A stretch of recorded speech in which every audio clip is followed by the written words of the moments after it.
Covid duties చేస్తున్నప్పుడు ఆవిడ నా దగ్గరకు వచ్చారు. ఏమని చెప్పారంటే, మేడం మా అబ్బాయికి 2 కిడ్నీస్ ఫెయిల్యూర్ అయిపోయినాయి. ఆ 2 కిడ్నీస్ ట్రీట్మెంట్కి ఎక్కడికి వెళ్ళినా సరే అందరూ కోవిడ్ ట్రీట్మెంటే చేస్తున్నారు, కానీ మా అబ్బాయికి ట్రీట్మెంట్ చేయట్లేదు. మరి ఏదో ఒక విధంగా మీరు కొంచెం సిఫార్సు చేస్తే, మీ పై అధికారికి సిఫార్సు చేస్తే మా అబ్బాయిని అడ్మిట్ చేసుకుని, బెడ్స్ ఖాళీ లేవు. 2 కిడ్నీస్ ఫెయిల్యూర్ అయిపోయిన పేషెంట్ని అడ్మిట్ చేసుకుని అక్కడ పెట్టుకుని ఎలా చేస్తారు? చేయలేని పరిస్థితి. నేను అంటాను, ఒకసారి డాక్టర్ గారిని అడిగి చూస్తానమ్మా అన్న. డాక్టర్ గారిని అడిగితే డాక్టర్ గారు అన్నారు, 2 కిడ్నీల ట్రీట్మెంట్ ప్రస్తుతానికి మనం స్టార్ట్ చేయాలి అని అన్న, బేసిక్గా ఒక రోజుకి 24 గంటలకి 1.5 లక్షల రూపాయలు అవుతాయి. కార్పొరేట్ హాస్పిటల్ అది. మరి వాళ్ళు కడతారా? నేను ఆవిడ దగ్గరికి వచ్చి అడిగాను. ఆవిడ ఈ బైబిల్ చూపించి అందే, అమ్మా నాకు వెనక ముందు ఎవ్వరు లేరు, నా దేవుడే నా దిక్కు, నేను ఎక్కడికి వెళ్ళి వెతకలేను, అడగలేను, దేవుడిని పట్టుకుని చెప్తున్నానమ్మా, 24 గంటల టైం ఇవ్వు, రేపటి లోపల కట్టేస్తాను. మీరు ఎక్కడైనా చూసారా హాస్పిటల్లో డబ్బులు కట్టకుండా ముందు జాయిన్ చేసుకునే వాళ్ళు ఎవరైనా చూసారా? ఆవిడ రిక్వెస్ట్ మేరకు పై డాక్టర్తో రిక్వెస్ట్ చేస్తే జాయిన్ చేసుకున్నాం. సరే, ట్రీట్మెంట్ జరుగుతూ ఉంది. చూస్తూ ఉన్నా, మొదటి గంట చూసా ఆవిడ ఏం చేస్తుంది, ఎవరికైనా మెసేజ్లు పెడుతుందా, ఎవరికన్నా వాట్సాప్లో మెసేజ్ పెట్టి డబ్బులు ఏమన్నా డొనేషన్ లాగా గ్యాదర్ చేస్తేమో. మధ్యాహ్నం 11:30కు ఆ సమయంలో అడ్మిట్ చేశాం. 12:30 అవ్వింది. అందరినీ అడిగా, ఆవిడ ఉన్నారు కదా, ఆవిడ ఏం తిన్నారో ఒకసారి అడుగుతారంటే మా నర్సులు అందరూ అన్నారు, మేడం ఆవిడ మోకరించింది, ప్రార్థన చేస్తుంది, అసలు మేము వెళ్తున్నా పక్కకి తప్పుకోవట్లేదు మేడం, మేము అలాగే ట్రీట్మెంట్ చేసి వచ్చేస్తున్నాం అన్నారు. సరే, ఆవిడని డిస్టర్బ్ చేయదు. మధ్యాహ్నం 1:30 అయింది, చూశాను ప్రార్థన చేస్తుంది. సాయంత్రం 4:30 అయింది, చూశాను ప్రార్థన చేస్తుంది. రాత్రి 6:30 అయింది, చూశాను ప్రార్థన చేస్తుంది. రాత్రి 9:30 అయింది, చూశాను ప్రార్థన చేస్తుంది. రాత్రి 11:30 అయింది. అంటే ఆవిడ మోకరించి 12 గంటలు అవుతుంది, ప్రార్థన చేస్తుంది. 1:30 రాత్రి, 1:30 అర్ధరాత్రి ప్రార్థన. ప్రొద్దున్న 4 నెక్స్ట్ డే స్టార్ట్ అయిపోతుంది, రౌండ్స్ స్టార్ట్ అయిపోతాయి, సెక్షన్ స్టార్ట్ అయిపోతుంది, అన్నీ స్టార్ట్ అయిపోతాయి, ట్రీట్మెంట్ స్టార్ట్. మాకు స్టార్ట్ అయిపోయింది, కానీ ఆవిడకి మాత్రం ప్రార్థన ఎండవల. 7:30 ప్రార్థన. మరుసటి రోజు 8:30 ప్రార్థన. 9ంటికి బిల్ వచ్చేస్తుంది జనరేట్ అయ్యి. ఆ రోజుకి డే స్టార్ట్ అవ్వాల్సిన బిల్ వచ్చేస్తుంది. బిల్ వచ్చింది.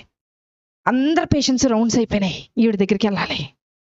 నా పైన ఉన్న డాక్టర్ అడిగారు, అమ్మా ఆవిడ బిల్ కట్టారా అని అడిగారు. నేను చెప్పబోతున్నా, నాకు భయం వేస్తుంది. ఎందుకో తెలుసా, ఆవిడ కట్టకపోతే నేను కడతానని చెప్పాను ఆయనకి.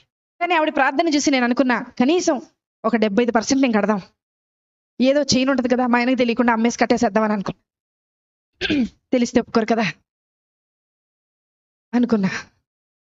ఆవిడ దగ్గరికి వెళ్తున్నాం, స్థలం లేక స్టెప్స్ కింద పెట్టారు, ఒక స్ట్రక్చర్ వేసి అబ్బాయికి ట్రీట్మెంట్ చేస్తుంది. అక్కడికి వెళ్ళేలోపు, అడుగు అక్కడికి పెట్టేలోపు డాక్టర్ గారు అన్నారు, నా పక్కన డాక్టర్ గారు అన్నారు, మేడం హాస్పిటల్ అని అన్నారు. చెప్పండి సార్, ఏదో మీరు చెప్తున్నారు అంటే ఇంకా కొంచెం టైం దొరుకుద్దేమో, ఏదైనా ఆన్సర్ ఆలోచించి ఆయనకు చెప్దాం, ఎందుకంటే ఆవిడ ఇంకా కట్టలేదు, ప్రార్థన అవ్వలేదు ఆవిడది అక్కడ.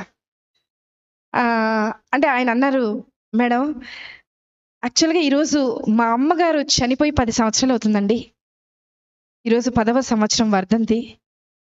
వాళ్ళకి చెప్పేయండి మేడం, వాళ్ళకి ఫ్రీ ట్రీట్మెంట్ చేసేద్దాం, వాళ్ళ దగ్గర రూపాయి కూడా తీసుకొద్దాము. నేను వెళ్ళి లేపానావండి, లేపి తీసుకొచ్చాను. బిల్లు కట్టక్కర్లేదు నువ్వు అన్న. నాకు తెలుసు మేడం, నా భర్త వదిలేసి వెళ్ళిపోయినా, నా బిడ్డ నా చెయ్యి దాటిపోయినా, నన్ను ఈ లోకంలోకి తీసుకొచ్చిన యేసయ్య నా చెయ్యి విడిచిపెట్టడం. ఒక మాట చెప్పనా, ఆవిడ సెటప్ బాగాలేదండి, చీర మొత్తం చినిగిపోయింది, బ్లౌజ్ చినిగిపోయింది, జుట్టు సరిగా దవ్వలేదు. నేనన్నా, నీ బయట గెటప్ బాగోలేదు, కానీ నీ లోపల సెటప్ విశ్వాసం మాత్రం చాలా బాగుంది. మాకు నన్ను కూడా కలుపుకున్నా, మీతో పాటు నన్ను కూడా కలుపుకున్నా, మాకు గెటప్పులు బాగున్నాయి, పనికి రాని గెటప్పులు ఇవి, కానీ లోపల సెటప్ లేదు. బయకి గెటప్ బాగుంది, ఏ ఉపయోగం? ఎక్కడ ఎత్తుకుతున్నారు ఈరోజు? వద్దాం ఏసై దగ్గరికి, వద్దాం ఏసై దగ్గర ఎత్తుకుతాం, ఏసై దగ్గర వెతుకుతాం. ఆవిడలాగా 24 గంటల ప్రార్థన నేను ప్రారంభించమని చెప్పట్లా, ఆవిడలాగా 10 గంటలు చేయమని చెప్పట్లా. విసుకక్క ఆయన సన్నిధిని వెతుకుతూ ఉందాం, విసుకక్క వెతుకుతాం, మళ్ళీ మళ్ళీ వెతుకుతాం. ఖచ్చితంగా నిశ్చయముగా ఆయన నీ పక్షాన కార్యము జరిగించునుగాక. ఆమేన్.